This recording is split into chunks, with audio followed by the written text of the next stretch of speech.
Well, hello everyone. Today we have Sunday on the calendar and I'm back home and probably, what should I say, let's check how this rambling generating machine works and whether it works at all.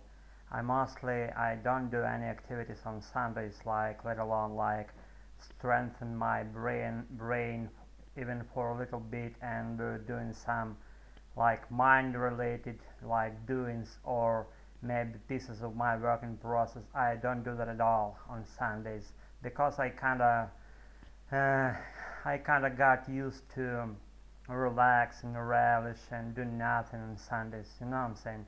And for this very Sunday I decided to make an exclusion and probably to craft something useful for you. And today's video won't be last too long or too short. I don't know exactly how long I'll be rambling here and how long will it take of me to do this particular session of self-recording.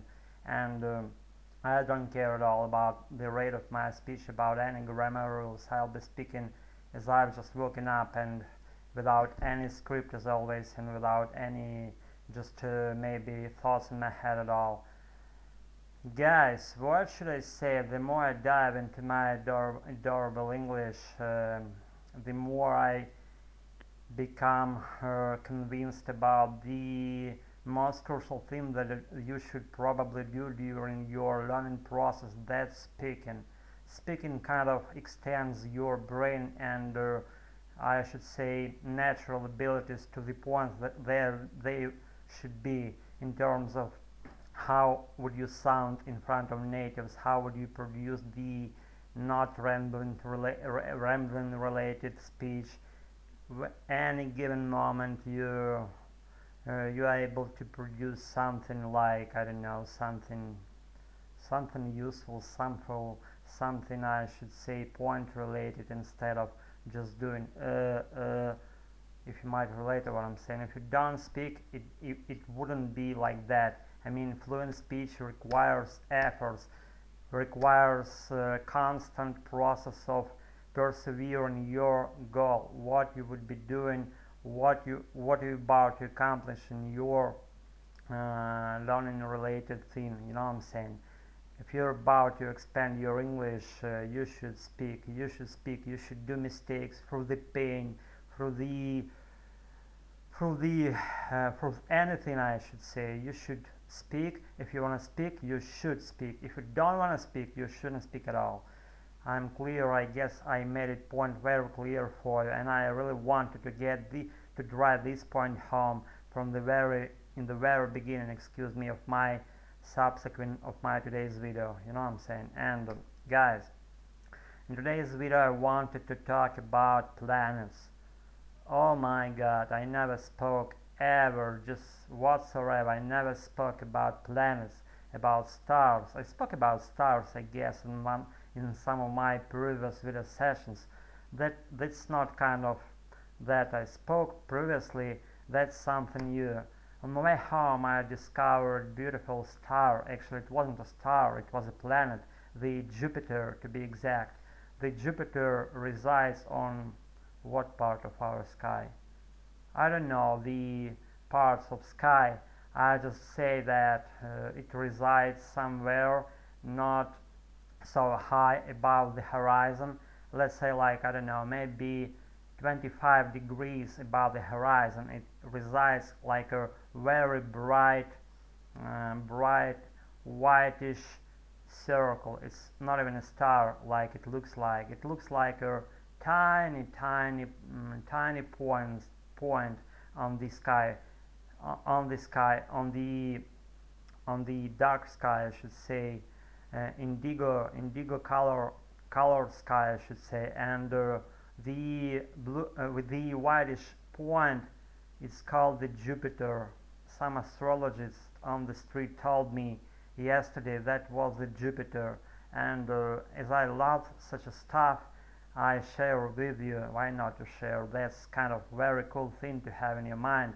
Which side, which planet you observe right now, how it's called, how it's look like, and other stuff. You know what I'm saying? I'm going off on a tangent here, and I want to really drive this point home for you guys. That's a very cool thing to know all the names of all the planets we have in our solar system.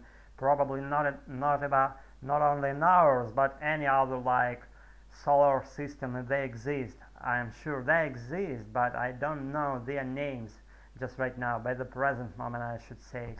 I know I'm kind of revealing my strong native accent of my own native language, but I'm not prepared and I haven't warmed up my tongue previously, and I don't have any script in my head what to speak about. It's my pure I should say thin as it goes, my English thin as it goes, without any like side thought in my head, any preparation. You know what I'm saying? I'd like to observe myself speaking this way without any, just I don't know, any script, any idea, any, you know what I'm saying. And what else, guys? On my way home, I also observed some other planet. I guess that was Venus. Venus, you know. Oh, I haven't finished about Jupiter yet. The Jupiter, it's like gas-like planet. It means like it doesn't, it doesn't have any surface on it, or within it, I should say. If you're about to land on a Jupiter, you won't be able to do that at all. You will be fall like without stopping, and probably you would reach even like some liquid core of that planet, or gas condensed thing, something related to liquid. You know what I'm saying? The deeper you dive into that stuff, the more pressure you will feel, and eventually all the atmosphere in Jupiter gonna condense in something liquid like, I guess it would be liquid core, if you might relate to what I'm saying. I'm slightly familiar with that stuff. I mean astrology related stuff, and I kind of dived a couple of times into that. I mean not a core, but the stuff, the materials. And if you're about again to dive into the Jupiter, you will never reach any surface ever, just whatsoever, just any surface. There isn't any surface there in that gas-like giant planet. You know what I'm saying? And another like gas-like giant planet we have in our solar system would be like Saturn. But I'm not about reveal all the features of Saturn in this very video. I'd like to share with you with another beautiful and nice planet, and its niceness I should say, and the beauty. It goes more about its name than about conditions of the existence of that planet, because they're harsh, I mean conditions. And as for the name of that planet, excuse me for stumbling here, the name itself, it goes like Venus. It's very beautiful and related to some love issues name, and it's never been actually something love related on it, as I know. And probably you will only find there some conditions that is not about to support any life form at all, because there are huge pressure on the surface of that planet.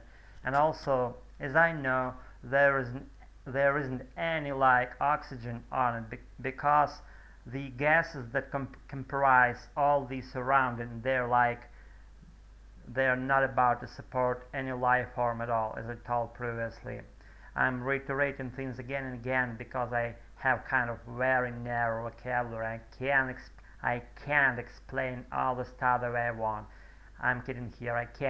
I try. Okay, all those like planets, they have the similarity as about for not being able to sustain any life forms at all. I mean the Jupiter and the Venus. And as for those like not being able to support any organism's existence, I should say, this thing unites all these two planets. But the distinctions between those is that the Venus, it has solid surface, as I know, as anyone knows, I guess, and the giant-like gas giant planet called Jupiter, it doesn't have. any like firm or ground-like or surface-like thing as we know it, like on Earth. We have our surface beneath our feet, and it goes well along with our existence, I should say.